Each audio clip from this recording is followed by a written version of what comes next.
ఆవిడ చూపులలోంచే అంతటి అనుగ్రహ ప్రసరణం చేసింది. అందుకే ఐశ్వర్యం ఎక్కడి నుంచి ఇస్తుంది అంటే ఆమె యొక్క చేతిలోంచి ఇస్తుంది అని చెప్పడం సాధ్యం కాదు. అందుకే లక్ష్మీ కటాక్షము అంటూ ఉంటారు. ఆవిడ చూపు పడితే చాలు, ఒక్కసారి అలా ప్రసన్నంగా చూసిందా, ఇక అక్కడ ఎంత ఐశ్వర్యం ఏర్పడుతుంది అనేటటువంటి దాని గురించి చెప్పడం ఎవరికీ సాధ్యం కాదు. అయితే మీరు ఒక్క విషయం జ్ఞాపకం పెట్టుకోవాలి. నేను ఐశ్వర్యము ఐశ్వర్యము ఐశ్వర్యము అన్న మాట వాడుతున్నప్పుడు కేవలము నేను సంపద గురించి మాట్లాడుతున్నాను అని మీరు అనుకోకూడదు. కేవలం ధనం ఒక్కదాని గురించి నేను మాట్లాడటం లేదు. శ్రీ సూక్తం అలా మాట్లాడలేదు.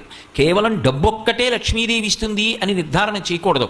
లక్ష్మి అంటే జీవితాన్ని పండించగలిగినటువంటి శక్తి. ఆవిడ ఇది ఇస్తుంది ఇది ఇవ్వదు అని ఉండదు. ఆవిడ దేన్నైనా ఇవ్వగలదు. అందుకే కలుముల నీనడి చూపుల, ఆమె చూపుల చేత సమస్తమైన ఐశ్వర్యాన్ని ఇవ్వగలిగినటువంటి తల్లి అయి ఆవిడ చెలువంబుల మొదటి టెంకి సిరి పుట్టె నృపా.